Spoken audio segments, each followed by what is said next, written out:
Voilà, je crois que nous sommes désormais connectés au son de ce musicien congolais que vous connaissez autour de Sonko dans la Djambala.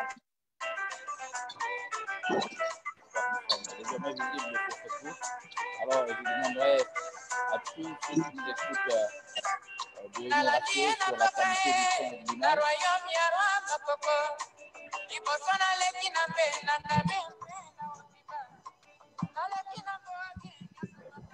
Voilà, bienvenue sur la radio de la communauté, au micro de Louis.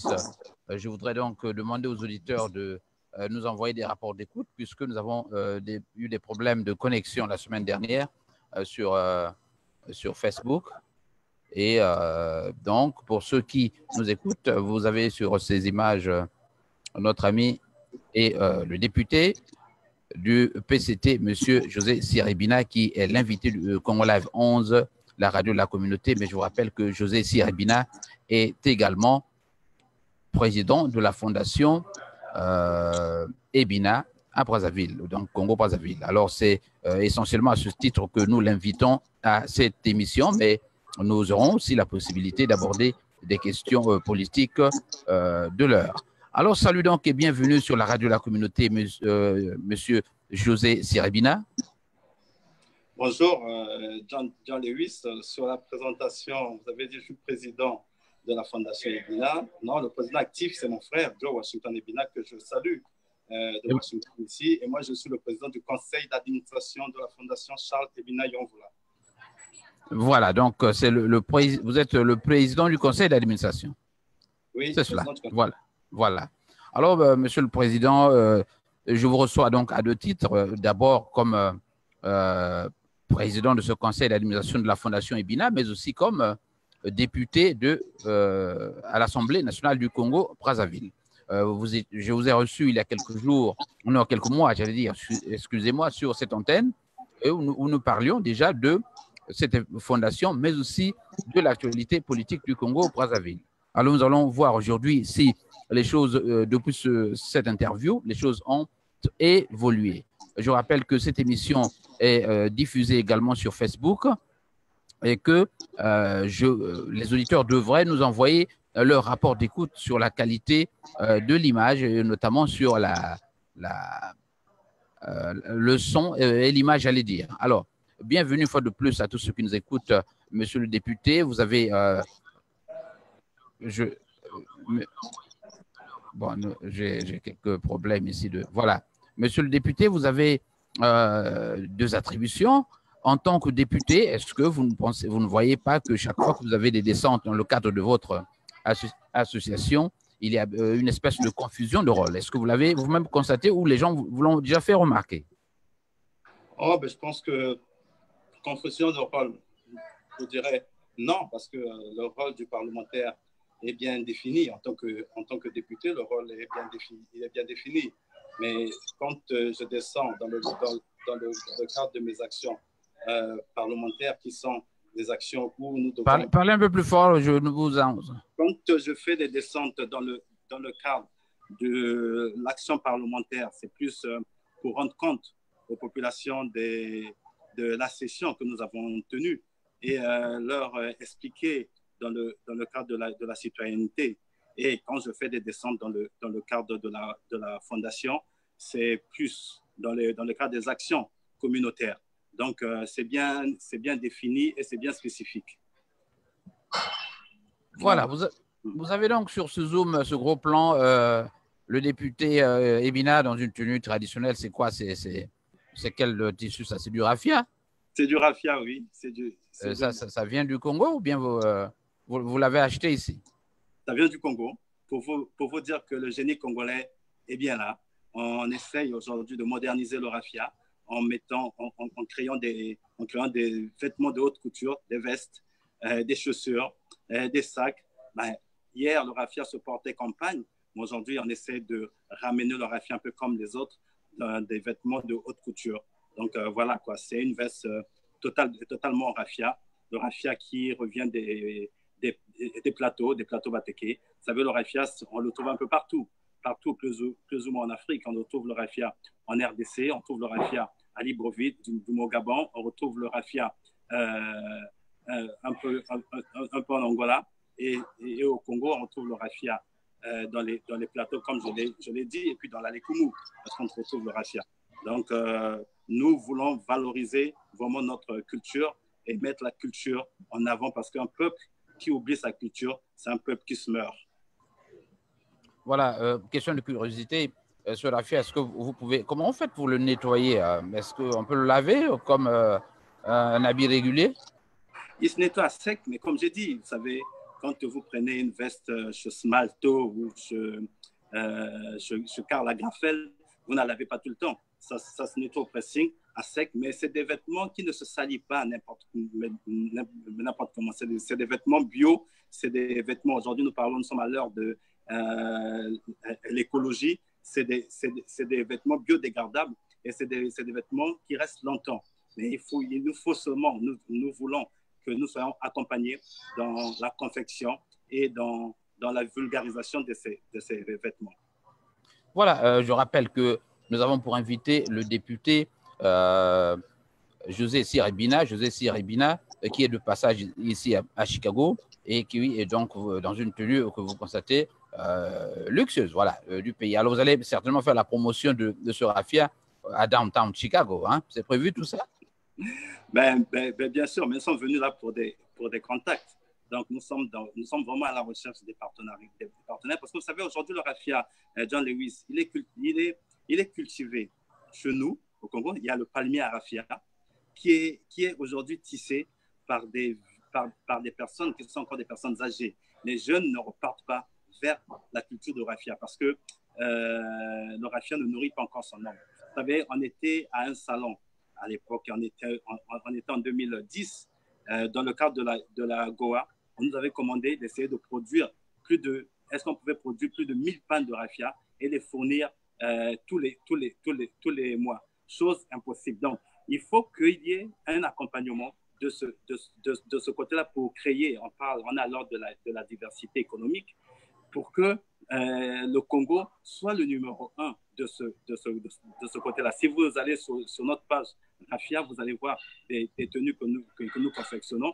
Il y a des pièces que nous vendons à des prix défiant toute concurrence parce que c'est fait à la main aujourd'hui. C'est fait à la main. Nous voulons que ce soit des produits faits qu'on arrive à l'industrialiser. Donc, aujourd'hui, c'est cette recherche-là. On était à Chicago, on était à New York, on était à Washington. Donc, on est en train de regarder vraiment de trouver des partenaires pour pouvoir vulgariser ce tissu. Voilà, merci. Donc, rappel à tous ceux qui nous écoutent que vous êtes sur la radio de la communauté. Nous sommes samedi aujourd'hui au journal de la communauté. Alors, c'était pour donc la mise en train. Et maintenant, passons aux choses un peu plus sérieuses. Alors, député Siribina, nous parlons maintenant de la fondation Ebina. Député, j'ai constaté que vous avez fait beaucoup de descentes. Je vous ai suivi il y a pendant ces 6 mois passés. Vous avez fait des descentes dans tout le pays avec des dons, des réalisations. Est-ce que, dans un premier temps, vous pouvez revenir sur cette action que vous engagez en direction des populations? Alors, un mot sur votre cible. Qui aidez-vous? Écoutez, nous aidons les Congolais. Nous aidons le peuple. Aider, c'est bien un gros mot. Mais nous essayons d'apporter notre pierre à l'édifice. Parce que la Fondation Ebina a été créée et née du décès de notre très cher papa, Charles Ebina Yonvoula. Après son décès, lui-même, quand il était vivant, il prenait de ses entreprises une somme d'argent qu'il aidait. Lui, il était tourné vers les femmes et les orphelins. Donc, il aidait cette couche sociale. Et quand il est décédé, avec mes frères, nous avons décidé de créer cette fondation afin que notre père puisse rester dans la mémoire collective. Donc voilà un peu plus ou moins ce que nous avons pensé faire avec mon frère on a commencé par, comme ça défile dans les images, on a commencé par la distribution d'eau.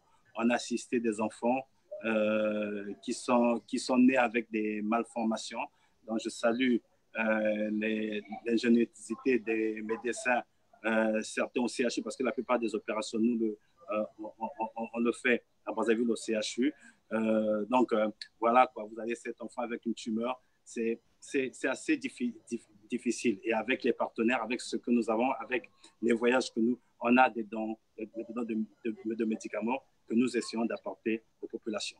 Donc, voilà. Voilà. Question de curiosité. Quelle est la carte? Vous agissez sur quelle région principalement? On agit partout dans le Congo. Où est-ce que le besoin y est? On ne reste pas figé dans un seul coin, mais non, on agit partout. Parce que la souffrance au Congo n'a pas de frontières. La souffrance, elle est partout. Et les demandes et les besoins, les besoins sont partout. Donc, nous agissons sur tout le territoire congolais. Alors, José Siribina, je voudrais que vous voir citer quand même, soyez un peu plus précis, notamment ce que vous avez réalisé. Vous pouvez épingler quelques 3-4 exemples par zone, notamment la zone sud, ce que vous avez concrètement fait pendant ces 6 ou 7 derniers mois. Bon, pendant ces 6 derniers mois, nous avons assisté des populations. Vous savez, le pool a connu des situations assez difficiles. Nous avons assisté des populations dans le pool, plus précisément à Goma Tete. Donc, je salue la maire de Goma, je dis la maire, je salue mon collègue député Kolela de son assistance et de son accompagnement. Nous sommes allés assister les populations là-bas en apportant des médicaments et en traitant les populations. Aussi, nous sommes allés dans cette zone de Goma Tete conscientiser les jeunes pour qu'ils puissent être avec nous dans les nettoyages du chemin de fer. Nous avons assisté, par exemple, ce monsieur que vous avez vu qui s'était brûlé pratiquement au 3e degré. Et donc, je ne peux pas vous énumérer comme ça parce que... Alors, je vois ici, c'est où cette photo? Ça, c'est mon frère au CHU après la catastrophe du 4 mars. Ah, ok. Voilà. Donc, vous étiez très actif. Vous avez des messieurs les brûleurs ici. Donc, vous êtes intervenu pour aider ceux qui, notamment les lépreux, hein, je crois. Non, ce n'est pas un lépreux, c'est quelqu'un qui était brûlé. Voilà. Ah, ok. Bon, vous avez ici des élèves. Vous intervenez dans le domaine de scolaire également? Scolaire également. Là, on allait assister les enfants parce qu'on est allé visiter. On avait fait une demande de table banc, que les enfants étaient assis 3, 4, 5 sur une table banc. Donc, nous sommes allés regarder pour pouvoir préparer notre offre, quoi, pour pouvoir faire cette offre de c'est où exactement? C'est où est-ce que vous avez eu cette photo? Cette photo, c'est précisément Igné. Ok. Alors, nous continuons. Ici, vous êtes à la préfecture donc, de Kinkala. Oui. Ça fait partie de votre territoire également. Alors, oui, c'est vrai que ça fait partie parce que je suis député du pool. Mais là, on était allé assister les populations parce que les populations qui étaient déplacées à la sous-préfecture du pool. Donc, si vous descendez bien, vous allez voir sur la photo, on est avec les enfants parce qu'ils avaient des tentes et des camps et ils habitaient là avec leurs parents. Donc, je vous vois donc avec... c'est qui à côté de vous, là? Non, c'est M. Jochem Banza. Ah, bon, voilà. Alors, donc, nous avons ici, voilà, une tente ici, certainement... Voilà, c'est les tentes UNICEF où les populations y habitaient. Voilà. Donc, vous avez ici les images, je vous rappelle, de la fondation Ebina. Donc, voilà, José Siribina, qui, je rappelle, est l'invité du journal de la communauté de Jean Lewis. Nous sommes aujourd'hui le samedi avec José Siribina. Nous parlons de la fondation Ebina. Alors, quelles sont les difficultés que vous avez dans le cadre de cette fondation, notamment de l'aide que vous apportez aux populations? Oh, ben John Lewis, les difficultés, nous en avons beaucoup d'ordre financier parce que vous savez, les besoins sont énormes. Vous connaissez la précarité de nos populations, de nos parents. Donc, je profite là aussi de votre micro de vous demander de nous assister, de nous accompagner, que les compatriotes, ceux qui suivent les nations, les humanistes, ceux qui nous suivent, qui puissent nous apporter leur pierre à l'édifice, ensemble, que nous nous mettons ensemble pour réaliser des projets, parce que les populations ont des demandes, surtout sur le plan éducationnel, sur le plan de la formation de nos jeunes. On a des besoins énormes. Sur le plan même de la formation des enseignants. Donc, si nous pouvons avoir des formateurs. Dans quel vous parlez de formation, vous avez des programmes de formation au niveau de la jeunesse. Lesquels? Mais déjà, former les cadres qui vont former ces jeunes-là. Parce que de ce côté, il y a un déficit. Je pense que le développement, c'est l'homme qui fait le développement. Mais un homme formé, si aujourd'hui nos enfants ne sont pas formés, il sera difficile. Mais si on les forme avec des personnes qui eux-mêmes ne sont pas formées, ça sera difficile. Donc, il faut que nous les formions. Là, vous voyez, là, je suis au Kenya, dans le cadre du réseau des parlementaires africains contre la corruption. Là c'est là où j'ai été élu premier vice-président de la zone Afrique centrale du réseau des parlementaires africains contre la corruption. Voilà. Député Sirebina, président du conseil d'administration de l'association ou de la fondation Ebina, basée bien sûr à Brazzaville. Merci donc de vous présenter à ce journal de la communauté. Ça n'arrive pas assez souvent que nous ayons des députés ou des amis du PCT à cette antenne. Alors, je vous rappelle que nous avons envoyé plusieurs invitations déjà. Nombre d'eux ne veulent pas prendre ce micro. Je vous en félicite. Alors, passons maintenant à un autre volet de notre entretien. Parlons de politique à présent. Alors, José Sirebina, l'actualité brûlante aujourd'hui, c'est la grogne des étudiants là-bas à Cuba et un peu partout dans le monde. Alors, qu'est-ce que ça vous fait en tant que parlementaire? Est-ce que vous avez déjà initié là-bas au Parlement ce que vous appelez, dans votre jargon, des questions orales sur la situation générale des bourses dans le pays? Je parle des étudiants qui sont sur place à Mariengouabi, mais aussi ceux qui sont à l'étranger. José Sirebina. John Lewis, je vous remercie pour cette question qui, je ne veux pas parler en tant que parlementaire. Je parlerai de deux volets, en tant que parent d'abord et en tant que parlementaire. En tant que parent, ça ne peut que me faire mal parce que ce n'est pas logique et ce n'est pas normal. On ne peut pas, je pense qu'on est autorité. Moi-même, je suis parent, je suis père d'enfants. Mes enfants, aujourd'hui, les plus grands, étudient à l'étranger et je m'occupe de mes enfants.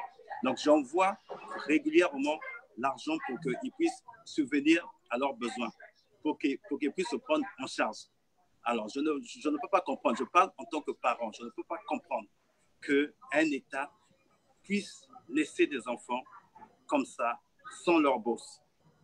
Maintenant, en tant que parlementaire, vous m'avez posé la question, est-ce qu'on a initié une question?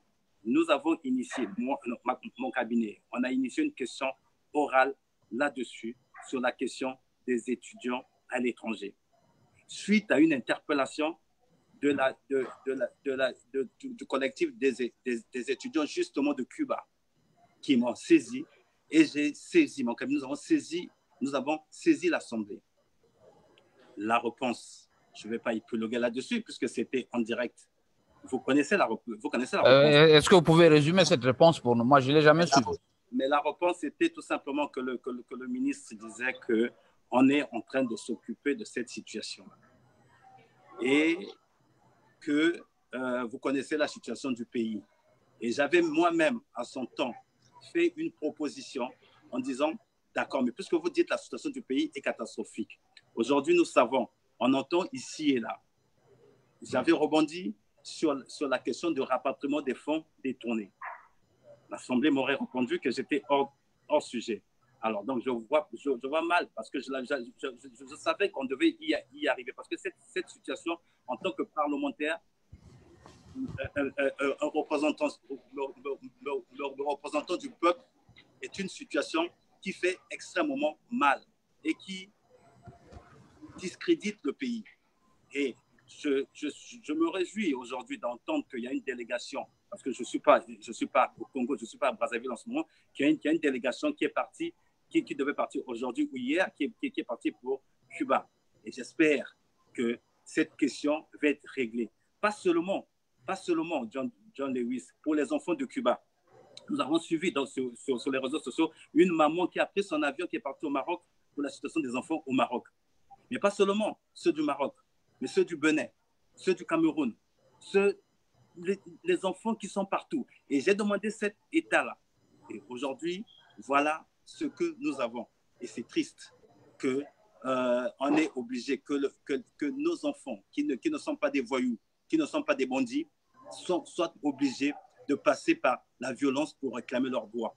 Et que le pays, d'accord, je remercie le pays hôte, Cuba, mais il ne peut pas envoyer des chiens attaquer nos enfants. Ce n'est pas normal. Qu'ils soient violents, qu'ils soient virulents, mais en toute chose, il y a cause à effet. Pourquoi ces enfants sont devenus comme ça? Donc, je ne justifie pas la violence, mais je pense que c'est le seul moyen que ces enfants ont eu pour s'exprimer. Donc, moi, j'ai posé la question en son temps, et voilà, oui. Le temps me donne raison. Voilà. Et vous pensez, vous avez espoir qu'à terme, la situation va être réglée? Ben, je pense qu'aujourd'hui, le président de la République s'est totalement impliqué. Et je pense que nous, à l'Assemblée, nous devons initier une commission d'enquête là-dessus. C'est ma suggestion, c'est ma proposition. Nous devons mettre une commission d'enquête pour comprendre déjà exactement. Vous savez, quel aurait le rôle de cette commission d'enquête? Mais déjà, aller vérifier la situation des enfants dans chaque pays. Combien d'enfants nous avons et quelle est leur situation exacte. On ne peut pas être comme ça, de vivre de façon lapidaire, que régler les problèmes parce qu'il y a une pression ici, parce qu'il y a une pression. Mais bref, John Lewis, je pense que... Je vous écoute, allez-y. Je pense que sur cette question, je m'étais longuement expliqué déjà, parce qu'après ma question orale, je suis passé sur des médias. Et là, je vous dis ma tristesse, en tout cas ma tristesse, parce que je suis foncièrement patriote et que je voyais que nous abandonnons les enfants. C'est la honte du pays. Aujourd'hui, je suis ici dans des milieux, je discute parce que je suis venu dans le cadre des contacts, mais les partenaires avec lesquels je suis me posent des questions sur cette situation-là qu'ils n'arrivent pas à comprendre. Et il faut trouver des mots pour leur expliquer tout ça. Et ils me posent la question, vous, en tant que parlementaire, qu'est-ce que vous faites?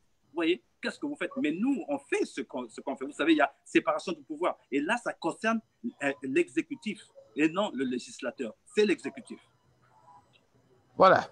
José Siribina, invité du journal de la communauté de John Lewis, aujourd'hui dans un décor particulier. Voilà.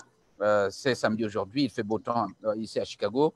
Vous savez que M. José Siribina est de passage à Chicago. Vous aimez bien cette ville, hein? Oui, j'aime bien. C'est la ville du président Obama. Vous savez, il a été un modèle pour notre génération. Donc, nous venons nous ressourcer pour repartir parce que c'est un modèle. Vous savez. Qu'est-ce qui concrètement vous marque ici et que vous pouvez transposer, pour ainsi dire, à Brazzaville ou au Congo? Oh, vous savez, il y a énormément de choses. Le travail, la valeur travail. Et quand je vous prends tout juste l'histoire du président Obama, qui est récente, il y a beaucoup de jeunes qui connaissent, c'est quelqu'un qui est parti de rien, qui a vécu seul avec sa maman, qui aujourd'hui a commencé à aider sa communauté en faisant du bénévolat. Et ça, nous devons commencer à aller vers ce bénévolat. C'est pour ça que nous, dans la Fondation Ebina, nous allons aider, apporter notre petite pierre à l'édifice sans calculer les heures, sans compter. Et c'est tout le monde, c'est toute la famille. On a nos enfants travaillent, mon frère Joe, sa famille travaille, tous mes frères, Michael, Danny, tous, on met la main à la pâte parce que c'est notre pédigré. Notre grand-père nous enseigne le travail. Lui-même, il s'est fait par la force du travail. Même si aujourd'hui, il y a des mauvaises langues, il y a des gens qui veulent détruire ce nom de Ebina. Mais le nom Ebina est parti de loin. Le nom Ebina ne s'est pas fait en politique. Je crois que je suis le seul, le premier, avec avec mon frère Joe à défendre. Je suis le seul à être rentré en politique. Mais nous avons une éthique. Nous avons des valeurs. Notre valeur numéro 1, c'est le travail. Et c'est pour ça que je viens à Chicago. Je viens tout simplement pour apprendre et pour apporter. Parce qu'on ne va plus inventer la roue. La roue a été déjà inventée. On ne va plus créer l'eau chaude. Que tu chauffes ton eau avec du feu de bois comme nous faisons chez nous au pays, que tu le chauffes avec le courant de gaz électrique comme vous le faites ici, c'est toujours l'eau chaude. Maintenant, il faut savoir comment l'utiliser. Voilà. Voilà. Il n'y a pas que vous qui êtes intéressé aux USA. Vous avez une autre Congolaise qui a fait les news la semaine dernière, notamment la fille Lembumba, pour laquelle les gens croient qu'elle aurait acheté un immeuble au Trump Tower avec une faramineuse somme de plus de 7 millions de dollars. C'est scandaleux quand on sait que le pays est dans des problèmes et que le FMI venait de claquer la porte. Monsieur le député, qu'en dites-vous? John Lewis, je pense que là-dessus, le gouvernement... On ne peut pas en rire, non? Est-ce qu'on va en rire? Non, mais moi, je n'en ris pas. Mais je dis, le gouvernement a répondu dessus. D'accord? Le gouvernement a répondu dessus. Le gouvernement a donné sa réponse dessus. Vous savez, personnellement, hein, par rapport à l'éducation que j'évite de parler des gens. J'évite de parler des autres. J'évite de critiquer. Mais je veux apporter ce que je peux apporter. Vous savez, moi, je suis de la vieille école. Quand je dis la vieille école, c'est l'école de mes grands-parents. Là, avant de venir ici à Chicago, j'étais à Paris. Je suis passé à Paris, où j'ai rencontré une haute personnalité qui fut dans le gouvernement du président Youlou, le premier gouvernement congolais. Il était ministre des Sports, le ministre Ngwala, le patriarche. Mais vous ne pouvez pas savoir ce que ce monsieur m'a dit. Et aujourd'hui, je m'interdis, moi, de parler de certaines choses. Donc, je dis, par rapport à cette question, ben, c'est de l'actualité. Tout s'en suit dans les réseaux sociaux. Il y a vous redoutez que ça vous attire des ennuis? Vous savez, les ennuis dans ma famille, nous en avons eu plein. Vous savez, si c'était que les ennuis, s'il fallait fuir, mon frère a été arrêté inutilement parce qu'il défendait les populations. On nous a ravi un bien, le nouveau hôtel de Pointe-Noire, parce qu'on ne voulait pas que nous soyons cette puissance de famille qui est en train de monter. Les ennuis, je ne crains personne, je ne crains que mon Dieu. Donc, je dis, et puis je suis libre de mes pensées. Tant que je n'ai pas les faits étayés, tout ce que j'apprends, c'est ce qui est sur les réseaux sociaux. C'est ce que j'entends sur les médias. Pensez que si je essaie de donner un avis par rapport à ça, ça changera quoi à la question? Ça ne changera rien. Donc, mon point de vue par rapport à cette question, je dis, le gouvernement a parlé. Je suis officiel aujourd'hui. Je ne suis pas quelqu'un, je suis officiel. Donc, je dis, le gouvernement a parlé, le gouvernement a donné une réponse là-dessus. Allez-y lire la réponse du gouvernement. Mais mon point de vue personnel est que moi j'évite de parler des gens. Voilà, c'est tout. C'est pas que ça me tirerait des ennuis, mais c'est mon point de vue. Je vous ai dit, les ennuis, on en a eu. D'accord? L'hôtel Saphir a été cassé. Aujourd'hui, je dois à mes banquiers parce qu'on a cru qu'on avait caché le général Moukoko là-bas. On est venu, on nous a cassé l'hôtel. On a perdu tous les clients. Donc les ennuis, John, moi je suis à Brazzaville, on le vit tout le temps. Donc c'est pas ça. Encore, j'aurais pu parler, mais je dis, ça apportera quoi à la misère des retraités? Ça apportera quoi au malheur de nos étudiants qui sont en train de souffrir? Que je parle, ça apporterait quoi? Je cherche des solutions. Et c'est pour ça que je dis, j'ai besoin de cette diaspora-là. J'ai besoin qu'avec la diaspora que nous mettons... Nous allons aborder le problème de la diaspora, spécialement dans l'une des parties de mon conducteur, mais ma question en cachait une autre. J'ai parlé du FMI qui a finalement claqué la porte, jugeant le Congo comme n'étant pas sérieux dans le cadre des mesures qui ont été prises pour assainir le pays. Alors, qu'en dites-vous? Est-ce que vous avez, là aussi, initié des questions orales pour faire en sorte que le gouvernement puisse s'exécuter et faire en sorte que le pays signe avec le FMI? John Lewis, sur cette question du FMI, il y a eu moult questions orale là-dessus, on a toujours eu la même réponse. Qu'aujourd'hui, comme on apprend sur les réseaux sociaux que le FMI a claqué la porte, oui, mais parce que le FMI avait demandé une feuille de route. Est-ce que cette feuille de route a été respectée? Donc, moi, John, je ne suis pas l'exécutif. Ça concerne le gouvernement. Moi, je suis législateur. Et notre rôle de législateur a fait que nous posons des questions, a fait que nous interpellons le gouvernement là-dessus, a fait que nous puissions suivre cette action-là. Mais je dis, sur la question des FMI, j'ai ma petite idée. Et je pense que c'est un peu notre propre faute ou notre propre naïveté. Donc, on n'a pas à trop épiloguer, parce que si vraiment on voulait, on fait un choix où José Sirbina, vous parlez de on. S'agit-il de nous ici ou qui? Les gouvernants doivent faire un choix. Il faut un choix où on est pour aller avec le FMI. En ce moment, on est clair, on joue la clarté, ou on fait le choix comme le Ghana. Le Ghana vient de nous démontrer que sans le FMI aussi, on peut lever des fonds. Mais faut-il être sérieux, être transparent dans sa gestion, être crédible, merci, c'est le mot que je cherchais, être crédible vis-à-vis de ces opérateurs financiers qui peuvent vous apporter les sous. Donc, moi, Alors, à votre avis, je voulais en terminer par là une petite question. Comment justifiez-vous ce blocage? Est-ce que vous pensez qu'à l'intérieur, par exemple, du système, il y a des gens qui tirent sur les ficelles, qui ne veulent pas que le pays s'exécute? Est-ce que de là, avez-vous trouvé des boucs émissaires au niveau du Parlement? Des boucs émissaires?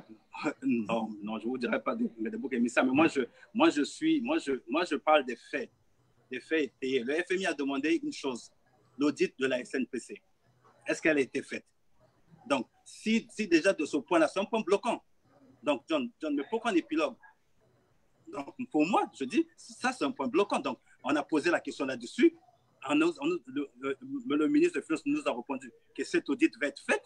Ben, on attend jusqu'à là. Mais le FMI avait ses délais. D'accord? Donc, moi, je dis, voilà quoi. Voilà, je vous comprends.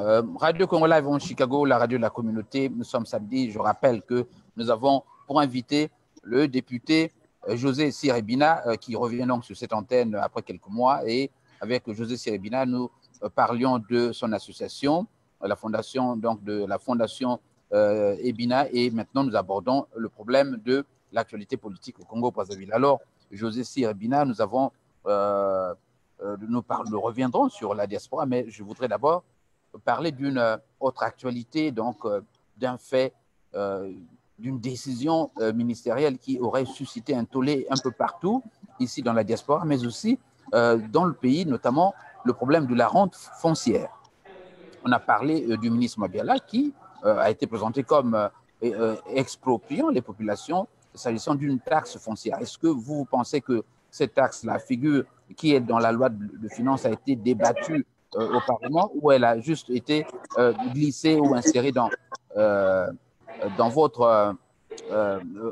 votre budget? Alors, est-ce que vous pouvez revenir là-dessus pour nous dire le cheminement de cette taxe? Est-ce que le ministre Mabiala lui-même est venu au Parlement en débattre avec vous avant de commencer donc à publier des arrêtés pour l'exécution de cette mesure?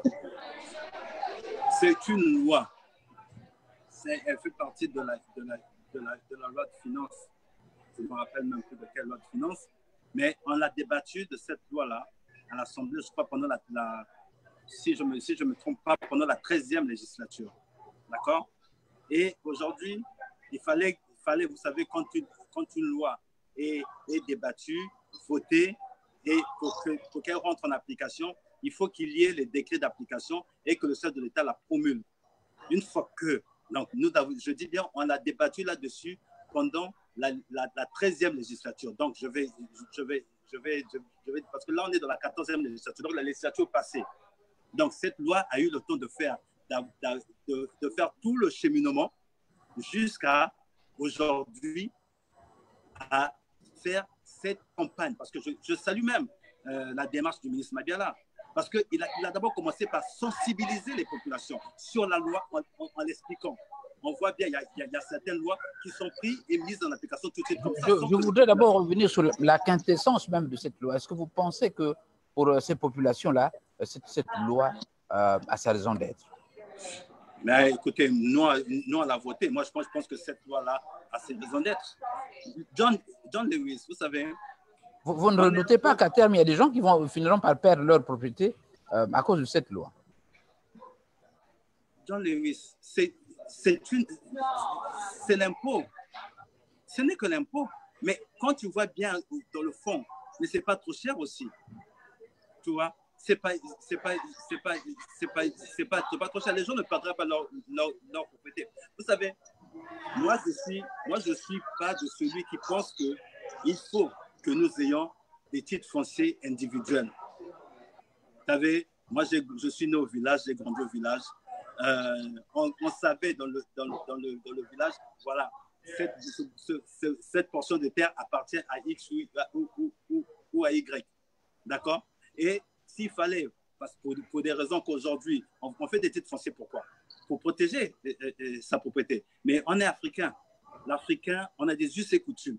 C'est parce qu'on se perd dans nos us et coutumes. Donc aujourd'hui, qu'on a choisi le mode de gouvernance et le mode de vie, le mode occidental, donc il y a ces corollaires. José Sirébina, pourquoi n'avoir pas épargné les vieillards octogénaires qui sont par exemple dans les Mbanzandunga, vers les Boanila là-bas, de cette mesure? Est-ce que ces gens-là ne vont pas à terme perdre leur propriété parce qu'ils n'ont pas d'argent, pratiquement d'argent? Vous avez des octogénaires et qui sont là et qui n'ont que ça comme bien qui leur reste, qui n'ont pas de parents pour payer ne serait-ce que 1000 francs CFA. Vous savez, une loi est impersonnelle. Une loi s'applique à tout le monde. D'accord? Donc, on ne peut pas faire de poids de mesure. Ça, c'est de un. De deux, mais il faut voir nos parents quand ils vendent les terres. Moi, je prends ma circonscription à Igné, mais je les vois quand ils vendent des terres. Ils sont tous dans des voitures, dans des 4x4. Et tu peux vendre une terre pour sécuriser ton bien. Donc, John, tu veux ça? Je dis, et puis, c'est pas pressé. Je crois que le ministre Mabiala a bien expliqué. Je ne sais pas, à l'intérieur, ça doit coûter que 7000 francs. Je ne sais pas, mais je n'ai pas la loi devant moi. Et je ne m'attendais même pas qu'on devait en parler. Mais je te dis, ta question, elle a été, est-ce que cette loi, vous l'avez débattue à l'Assemblée? Oui, à cette question-là. Oui. Mais non, le reste, les questions subsidiaires, est-ce que le parent va perdre sa maison? Est-ce que ceci? Mais moi, je te dis, on a choisi la mode de gouvernance, la mode occidentale. D'accord? La mode occidentale a ses corollaires. Là, la mode occidentale nous demande, toi, ici, tu payes tes impôts. D'accord? Et aujourd'hui, c'est ça. Ce sont les à côté. Donc, je dis, il faut que nous gardons la tête froide, que nous regardons. Et même si cette loi est extrêmement chère, est-ce que c'est comme ça que nous allons repousser cette loi? Il faut interpeller les parlementaires. Comme vous êtes en train de le faire, là, moi, je vais tout de suite après vous instruire mon cabinet qu'on commence qu'on replonge sur cette loi. Mais faut-il encore que vous me fassiez des propositions? Puisque moi, je trouve des points saillants et très bien pour le pays. Parce qu'aujourd'hui, quand vous entendez tout Congolais, ils disent que le pays est en crise, le pays est en crise. Et puis, John Lewis, nous n'allons pas toujours compter sur la manne pétrolière. Il faut que nous pensions déjà à l'après-pétrole. Donc, je dis, le ministre Mabiala n'a fait qu'appliquer une loi qui a été débattue à l'Assemblée et qui aujourd'hui, il est en train de promulguer. Je dis de promulguer, de faire sa vulgarisation, puisque la loi a été déjà promulguée par le chef de l'État. Voilà, un autre ministre dans le collimateur de l'opposition congolaise, notamment à l'étranger, c'est le ministre Makosso, je crois, de l'enseignement, qui aurait probablement pris un arrêté pour rendre l'école payante au Congo-Brazzaville.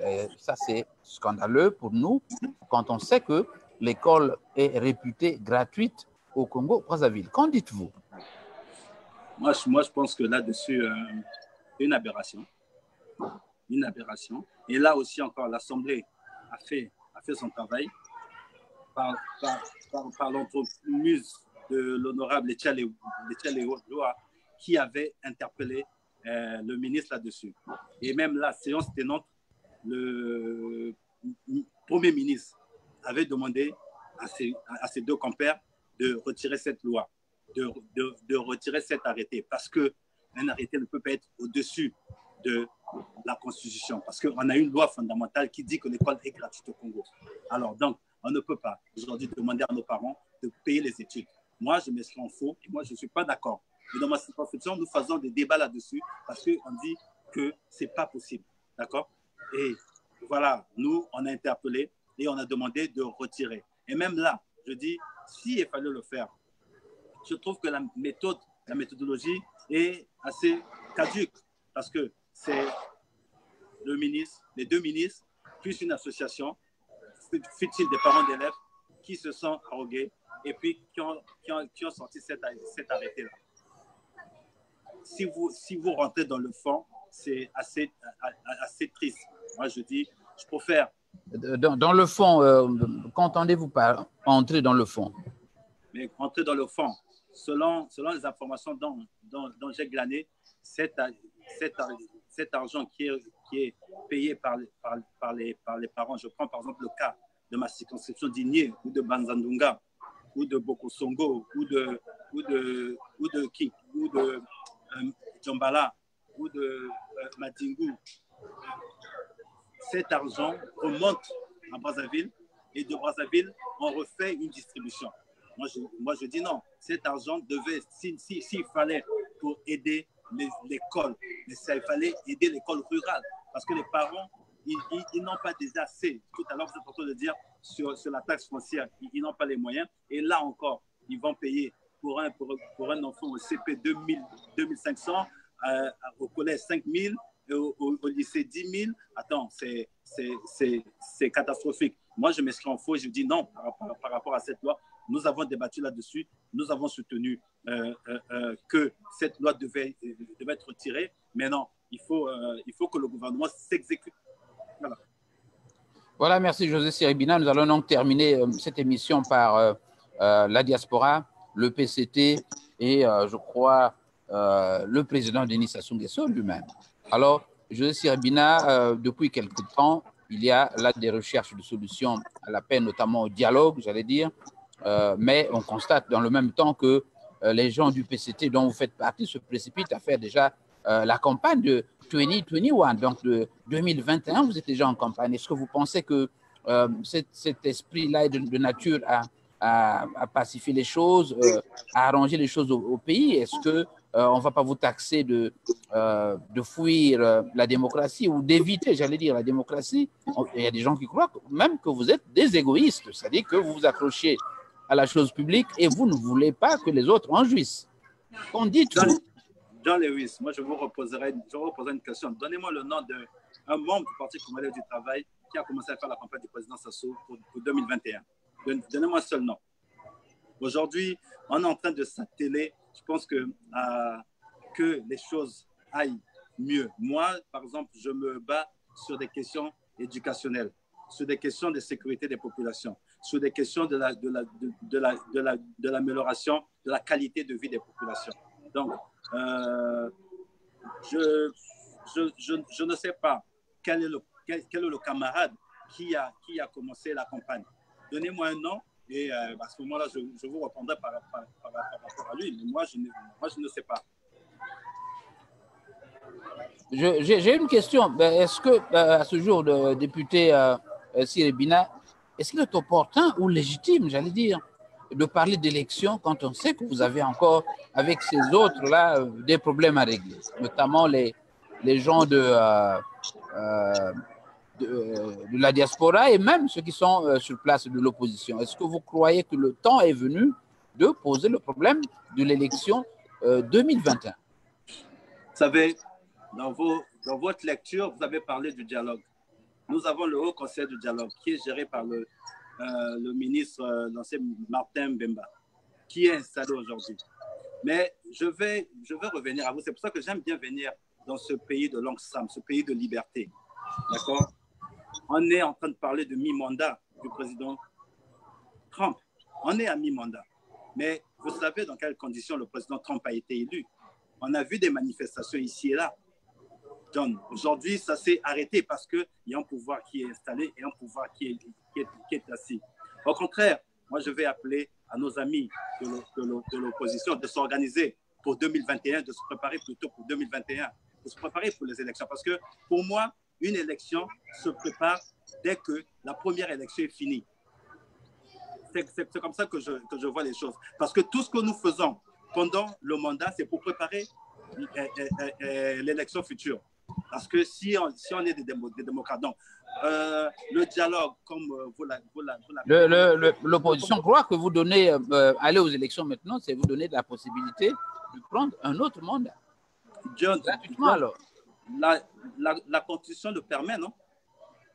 Oui, mais l'opposition croit, à entendre ce qu'ils disent, que les conditions ne sont pas comme telles réunies, c'est-à-dire que vous avez les problèmes de liste, de circonscription à revoir. Est-ce que vous ne voyez pas qu'il y a là la nécessité d'abord de vous asseoir et de mettre en place une structure pour baliser le terrain vers 2021? John Lewis, il y a un gouvernement qui est là. Il y a une assemblée qui est là. Il y a les institutions sont là. Maintenant, s'il y a des préoccupations, on peut s'asseoir. Le Congo est un pays de dialogue. Le Congo est un pays de dialogue. Donc, en dialogue, le dialogue est permanent. On dit que nous avons quelques problèmes ici.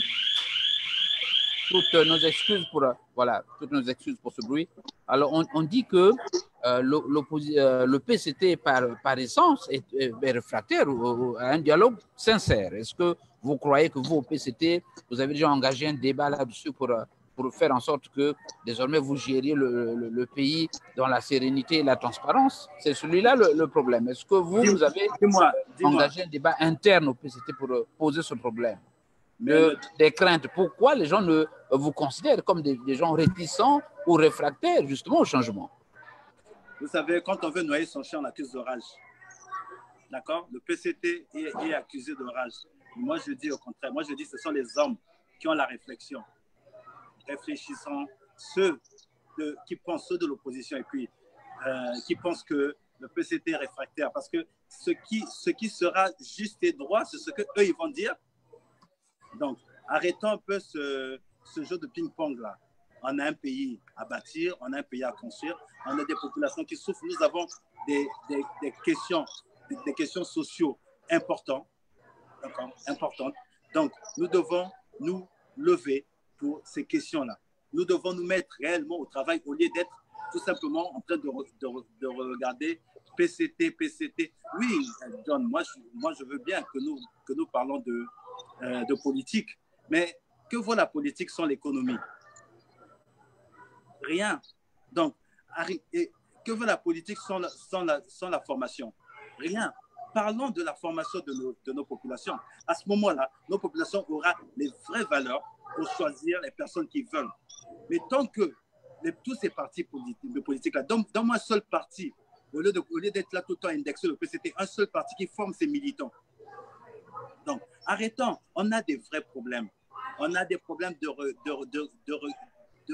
retraités. Je n'ai pas vu un parti se lever, parler réellement des problèmes de retraités. En faire un sujet qui va porter, en proposant, en dérangeant, en interpellant les députés, par exemple. D'accord? On a des problèmes de nos enfants à l'étranger. On a ces problèmes de CHU. Vous connaissez le taux de mort aujourd'hui au Congo? D'accord, John, on a des gros problèmes. Mais José Siri Ebina, je voulais poser une question. Avez-vous l'impression, José Siri Ebina, que... Depuis des années, s'il vous plaît, John, depuis des années, il n'y a que la politique qui bat les débats au niveau du Congo. Mais économiquement, on est en train de tuer ce pays. Économiquement. Moi, j'ai souvent mal au cœur.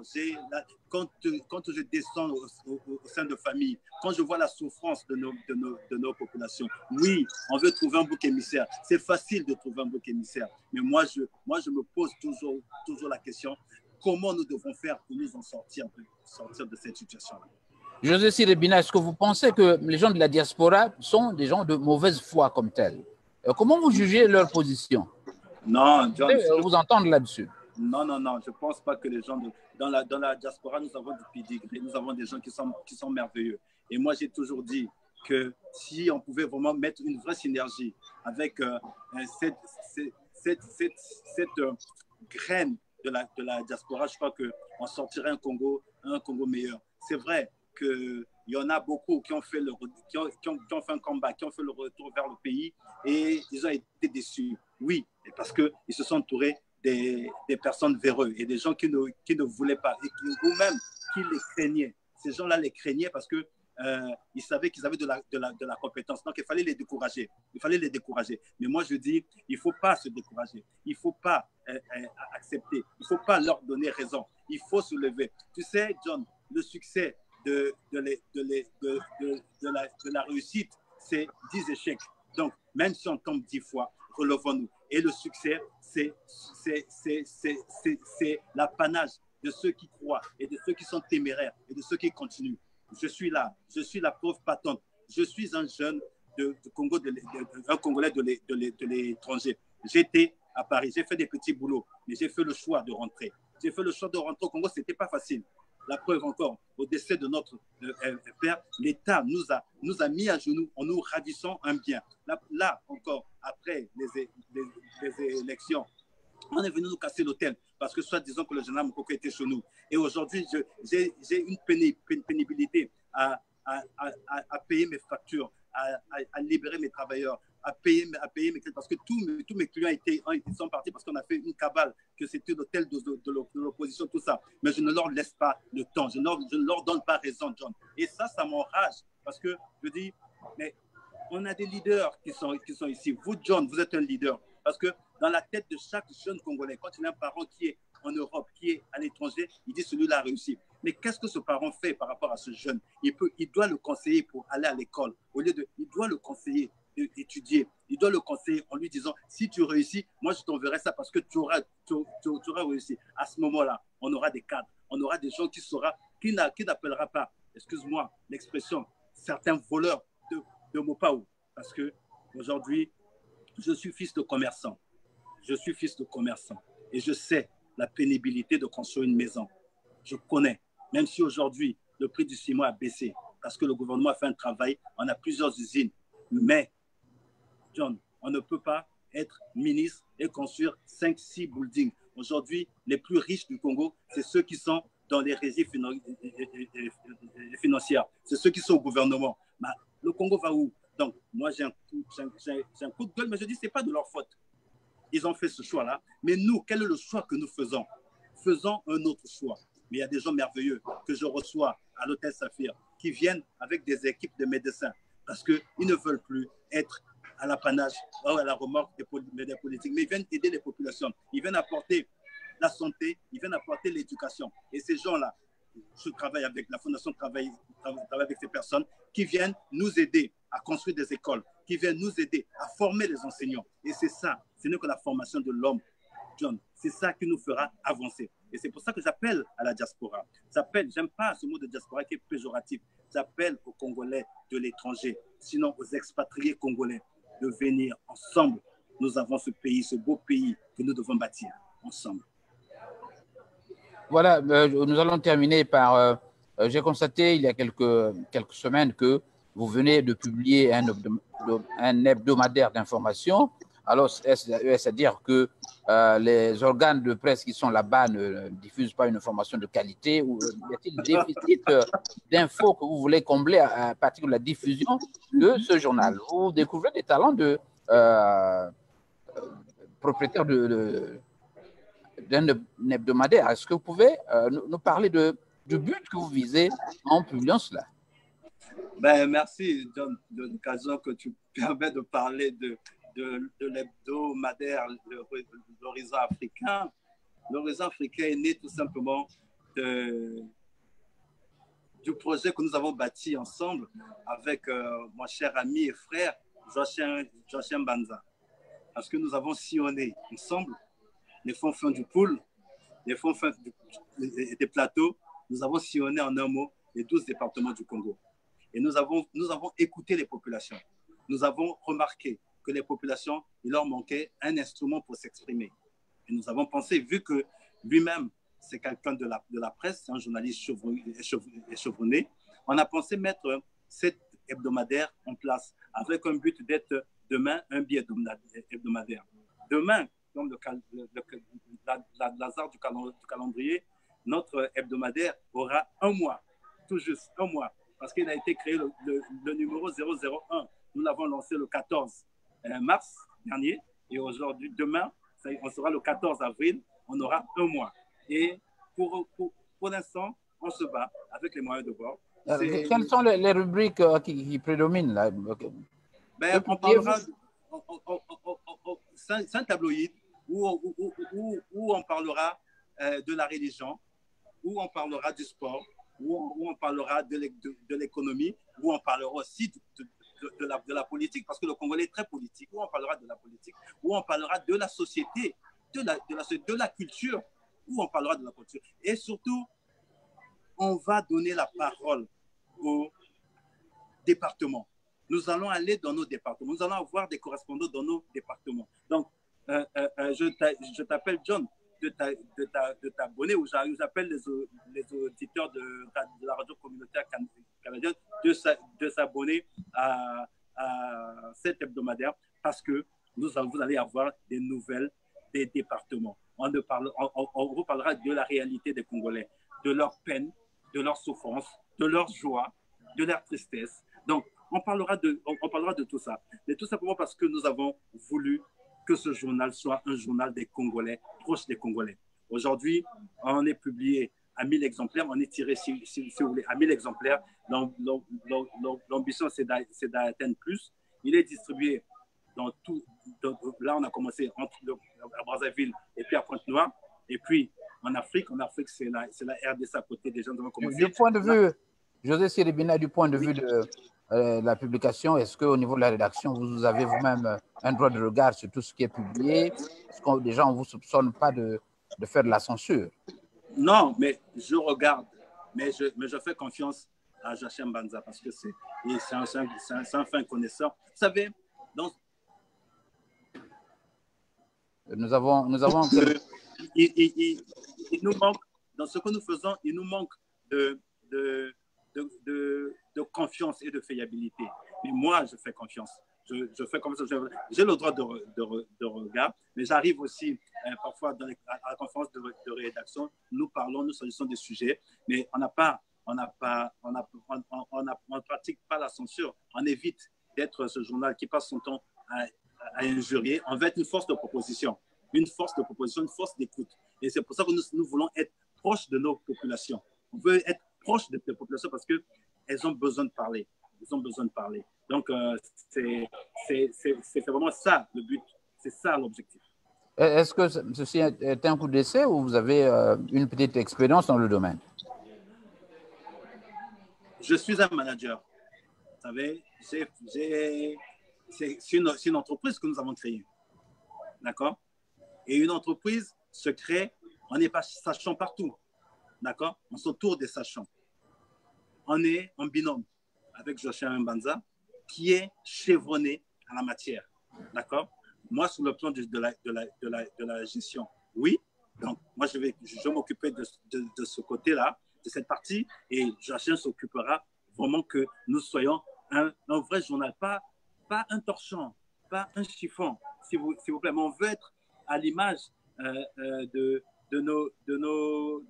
quotidiens que je vois, comme en France, je parlerai de la France, de l'Ouest France, un journal qui parle de nos régions, parce qu'on a la beauté, on a la clarité de nos régions, parce que c'est dans nos régions qui regorgent le génie congolais.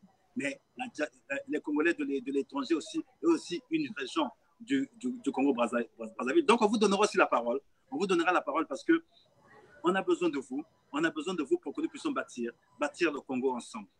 Voilà. José Siré Ibina, je vous donne l'opportunité de résumer cet entretien pour ceux qui viennent de se connecter en quelques secondes. Qu'est-ce que je peux dire? Je vous dis merci. Je vais résumer. C'est à vous de faire la synthèse. Mais moi, je vous dis merci. Et je dis merci aussi aux auditeurs de la radio communautaire canadienne de nous avoir suivis. De Chicago, nous sommes à Chicago. De Chicago, merci, excuse-moi. Et je vais dire surtout merci aux populations d'Igné, en particulier, en général aux populations du Congo, parce que ce sont ces populations qui ont fait de moi l'élu que je suis. Et c'est grâce à ces populations-là que je fais attention, que je vais être un modèle, que je vais être un exemple. Je dis merci aussi à ce doyen, le ministre Ngwala, qui était le premier ministre des Sports du Congo, au premier gouvernement du président Youlou, qui m'a expliqué énormément de choses en politique, qui aujourd'hui, pour moi, est une richesse que je vais partager avec la jeunesse, que je vais partager avec mes pairs, avec mes amis.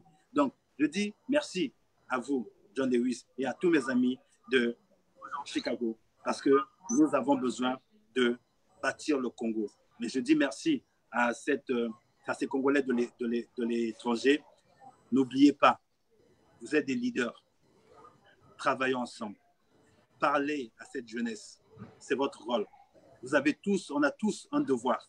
Le devoir, c'est chacun doit apporter sa pierre à l'édifice. Ne regardons pas ceux-là qui pensent que le Congo leur appartient. Non, ne regardons pas cela. Je vais terminer par ça.